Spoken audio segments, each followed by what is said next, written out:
Assalamualaikum dan selamat petang. Hari ini kita bersiaran langsung dari 3M Auto Workshop Kota Kinabalu, Sabah, Malaysia. Kita hari ini ada satu perkongsian, iaitu kereta Wira 1.5.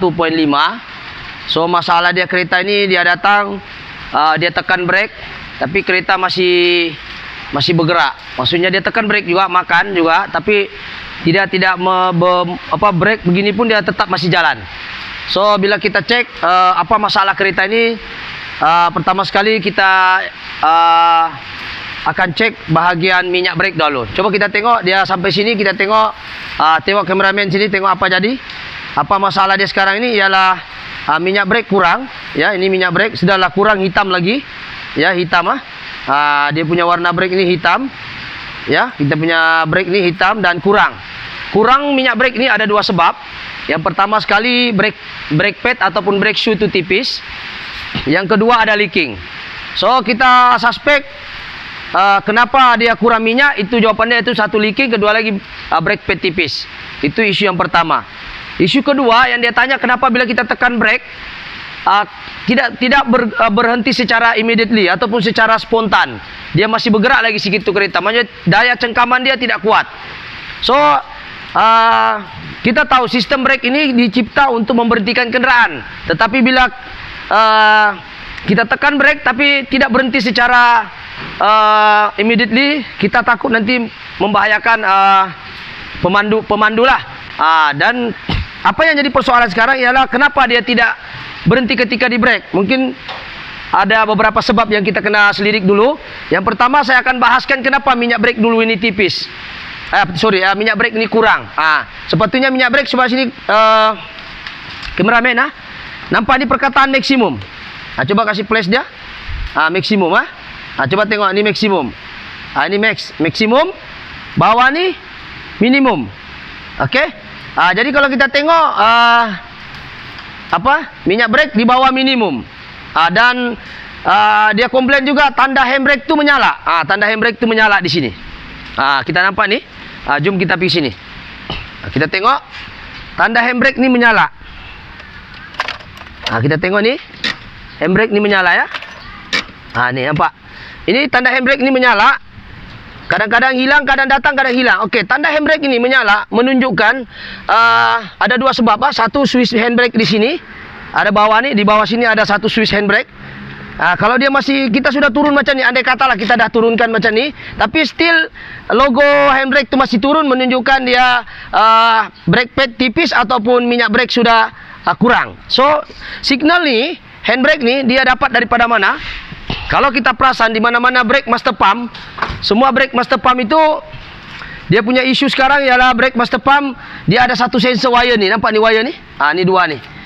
Ni wire ni dia mendetek bila minyak brake turun daripada minimum, dia akan menyala. Inilah. Kalau dia berfungsi ni syukurlah. Jarang juga kereta ini berfungsi ininya. Kadang-kadang tinggal besi pun tidak pandai menyala-nyala, itu logo handbrake. So ini sebab kenapa logo handbrake itu menyala. Jadi balik kepada isu utama, kenapa minyak brake ini kurang? Satu tadi tipis brake dia. Jadi kita tengok sini. Ini brake dia tipis ke tebal? Kalau kita nampak ni brake tidak tipis. Tapi kenapa minyak brake boleh kurang? Sebab kita tahu apabila minyak brake itu kurang, brake ini tipis, kan? Minyak brake dengan sendirinya akan turun. Apabila kita ganti brake pad baru, dia akan naik semula. Sebab piston ni kita akan tolak. Piston dalam ni, nampak ni piston ni. Ini kita akan tolak dia dalam, jadi minyak akan naik balik. Tetapi sekarang isunya, kan sudah saya nyatakan tadi, puncak kepada minyak brake itu kurang disebabkan oleh pad brake tipis ataupun brake shoe tu yang belakang, ya. Coba kita tengok brake shoe di belakang. Ini brake depan tebal.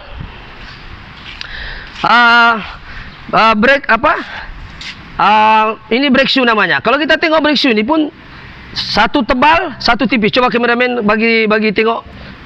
Tengok ni. Tengok ni dia punya brake shoe ni tipis. Coba tengok brake shoe sebelah sini tebal.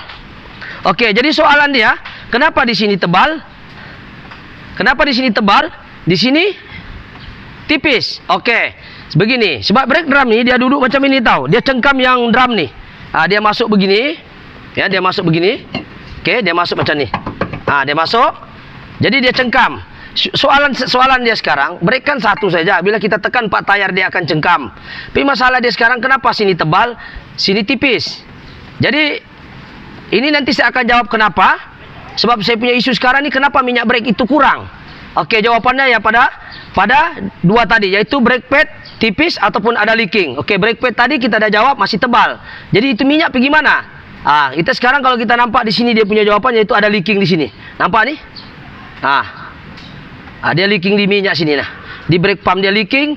Dan kenapa dia leaking begini? Nampak? Satu leaking, kedua dia hitam. Kenapa dia hitam? Disebabkan ini tidak bleeding lah. Punca kepada tidak bleeding. Jadi saya akan bahas kenapa minyak itu kurang dulu. Okey. Minyak kurang ini disebabkan oleh brake pad tipis. Tapi brake pad tidak tipis. Brake shoe pun tebal juga. Cuma dia tidak seimbang. So jawapannya kenapa dia kurang adalah satu daripada brake cylinder ni. Ataupun brake pump belakang bocor. Okey. Yang kedua ini baru sebelah kanan. Kita jumpa gigi kiri pula. Kita tengok di sebelah kiri. Kenapa dia berkurang itu minyak. Walaupun brake masih tebal. Okey, kalau kita tengok di sebelah kiri lagi teruk lah. Lagi di sebelah kiri ni lagi teruk. Tengok nampak minyak tu menitis. Dan kalau kita nampak pun sini tebal, sini tebal, sini tipis. Okey. Jadi isunya sekarang brake pun tidak berfungsi secara maksimal, iaitu satu jam, satu tidak. Okey, sekarang ni kalau kita tengok ni, nampak ni minyak ni basah. Ini disebabkan oleh minyak brake yang leaking. Ya, brake pump ni leaking. Nampak ni minyak ni. Jadi kalau kita nampak, bila dia leaking begini, minyak tu baru berapa ml. Kalau dia hari-hari dia leaking begini, satu dia minyak keluar dia akan kurang. Yang kedua, cengkaman brake itu tidak kuat. Yang ketiga, kenapa dia leaking ini memang sudah sampai masalah. Jadi kenapa minyak itu kurang disebabkan ada leaking. Jadi jawapan kepada kenapa minyak itu kurang di depan tu, di tong brake master pump tu, disebabkan oleh adanya leaking di brake shoe di belakang ni, iaitu brake pump yang ada drum ni. Ini ada leaking. So terjawablah satu jawapan dia, kenapa minyak brake itu kurang. Sedangkan brake pad dengan brake shoe ni tebal. Walaupun ketebalannya tidak seiring, disebabkan oleh apa ketebalan ini tidak seiring? Disebabkan oleh jamnya ini brake pump ni. So isunya kepada kenapa leaking, kenapa jam, nanti saya jawab lagi. Okey, kenapa kita perlu selesaikan ini masalah. Sekarang ini cari punca dulu, baru kita boleh cari solusi dia. Okey, punca kepada minyak kurang ada disebabkan brake pump ni leaking. Okey, clear ya? Okey, seterusnya kita pergi depan. Adakah dengan kita melihat leaking di sini sudah cukup untuk menunjukkan dia kurangnya minyak brake? Okey. Kurang minyak brake ini boleh juga kita berlaku di tayar hadapan, di brake piston ni. Nampak ni brake depan ni, kita nampak sini. Coba ke sini. Boleh juga leaking di kawasan sini. Tetapi kalau kita nampak, coba kameramen gambar sini, tidak ada minyak ya. Tidak ada basah, tidak ada minyak. Tidak ada basah dan tidak ada minyak. Okey, jadi kalau sini kita tidak suspek dia leaking. Kita pergi sebelah sana, pun tiada leaking dan tiada juga basah macam di belakang tadi tu. So leaking ni banyak sebab. Satu, di 4 tayar tu. Yang kedua, brake piston di sini boleh leaking juga. Sini ada basah ke tidak? Tiada, kering ah. Yang ketiga, kita suspek leaking juga di brake cylinder. Ini brake master pump ni. Kadang-kadang dia leaking di brake cylinder, tetapi kita tidak nampak basah sebab dia masuk dalam brake shoe, di dalam booster brake master pump ni, booster. Tapi kita suspek tadi tidak ada juga basah. So langkah awal kita ialah kita akan bleeding saja. Akan bleeding. Ini brake. So kenapa kita perlu bleeding? Nah, ini keadaan minyak dia. Kenapa kita perlu bleeding? Sebab dia hitam. Okey. Jadi sekarang ini terjawab sudah kenapa minyak brake itu kurang, yaitu ada leaking. Bukan sebab brake pad tipis, bukan sebab switch handbrake itu rosak. Sebab handbrake itu dia kalau kita tarik dia akan keluar logo handbrake.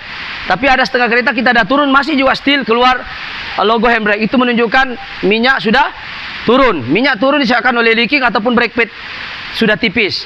Untuk dia bagi tahu pengguna supaya tukarlah brake pad itu sebelum sampai ke tahap kritikal, iaitu tinggal besi. Sebab di brake pad ni, kalau kita nampak, perasan tak brake pad ni?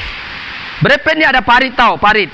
Parit ini apabila dia sampai ke tahap warning, sepatutnya kereta yang bagus setelah mencapai tahap di sini, dia sepatutnya akan menyala lampu handbrake. sepatutnya dia akan menyapu lampu handbrake. Dan kalau kita tekan brake sudah ada bunyi kasar.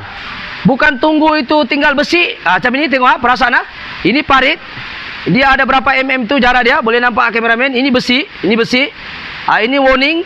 Ini brake pad lagi nih. Masih lagi brake pad. Tapi dia punya warning sudah.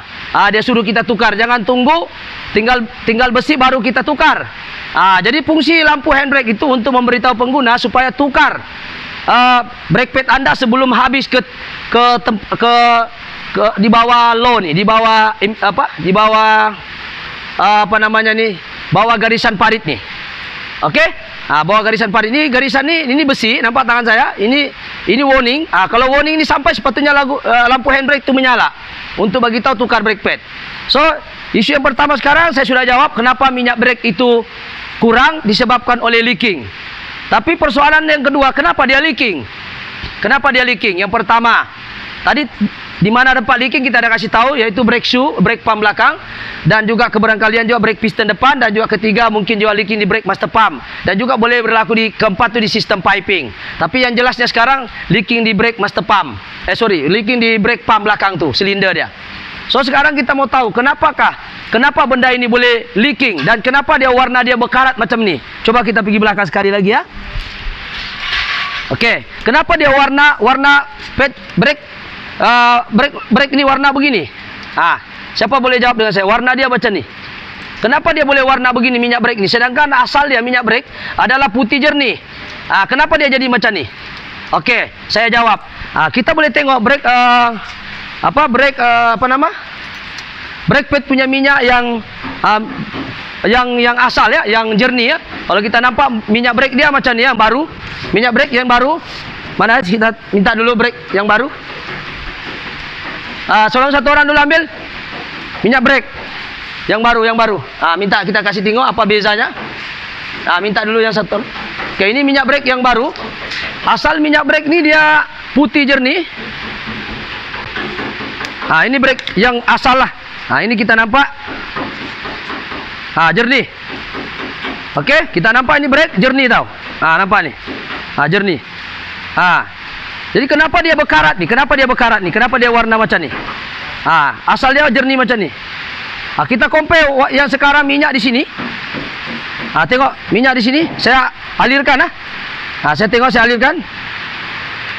Beza dengan minyak yang ada dalam tong sekarang warna hitam, seperti minyak hitam. Kenapa dia jadi hitam? Persoalan dia ialah kenapa dia jadi hitam. Jawapannya ialah orang ini tidak bleeding. Kereta ini sudah 20 tahun tapi tidak pernah di bleeding. Bleeding maksudnya buang minyak lama, buang angin dan juga minyak lama, masukkan minyak baru. Sepatutnya kalau ikut betul-betul setiap 100k itu kena tukar minyak baru, bukan tukar brake pad saja, bukan tukar brake shoe saja, tapi tukarlah minyaknya sekali. Bukan minyak hitam saja kita kena tukar.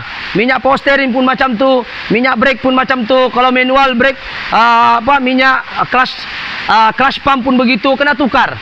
Kecuali dia combine dengan brake pad lah punya tong minyak. Ada setengah kereta dia combine. Kalau Jane tu dia asing. Tapi kalau kereta lain biasa dia combine, dia ambil minyak brake tu combine dengan clutch pump bagi yang manual. Tapi apa yang kita mau cerita ialah kenapa dia jadi hitam.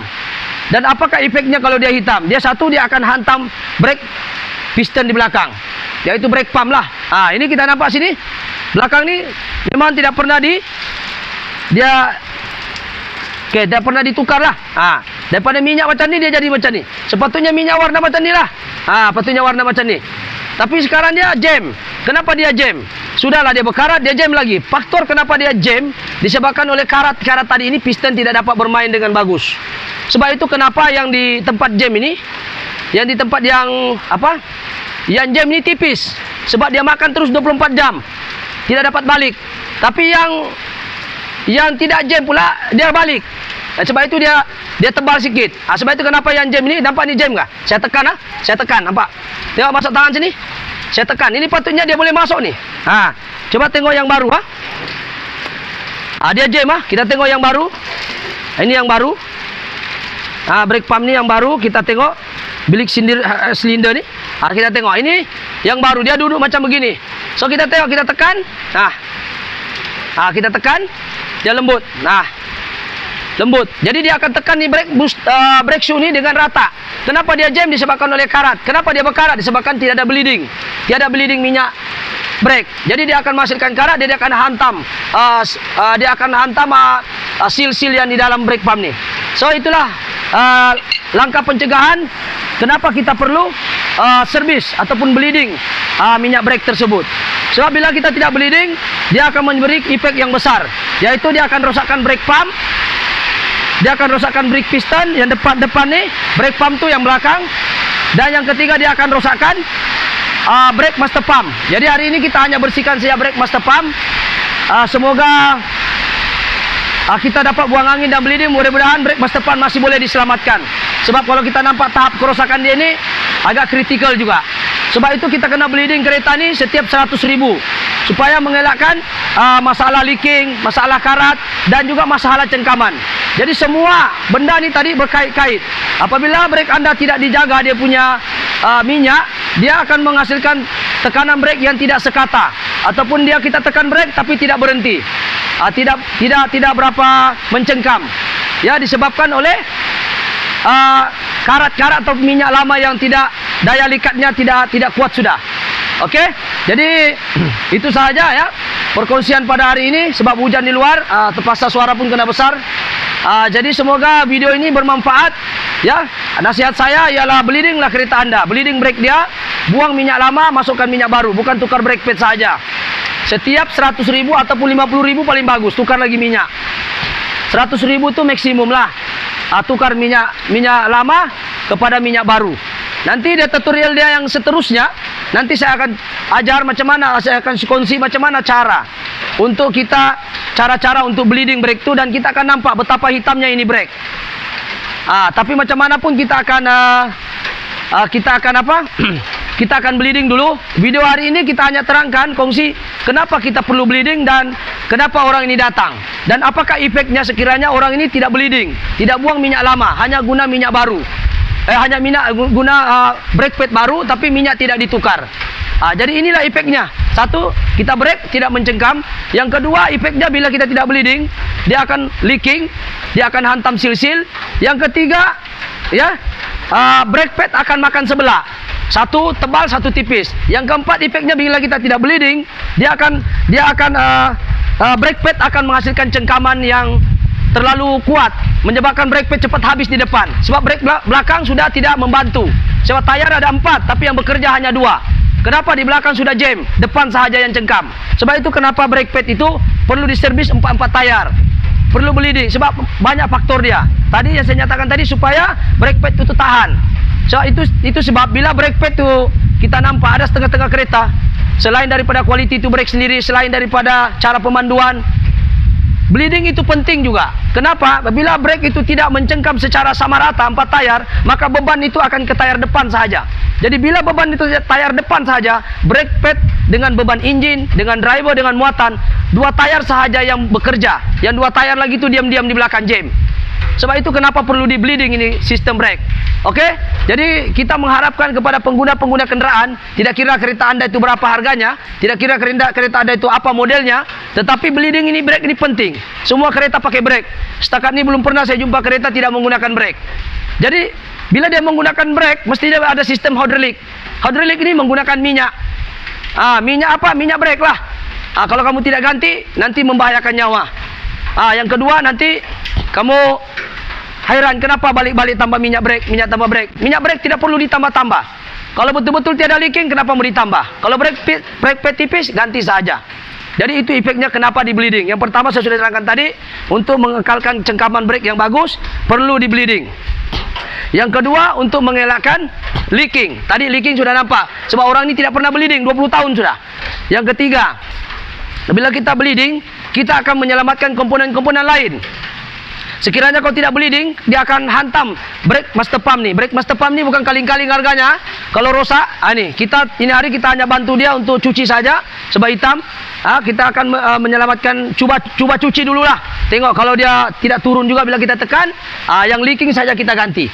Yang keempat, bila kita bleeding, ya, selain daripada kita bleeding, kita punya daya tahan brake itu lagi panjang, jangka hayat brake itu lagi panjang. Sebab kenapa?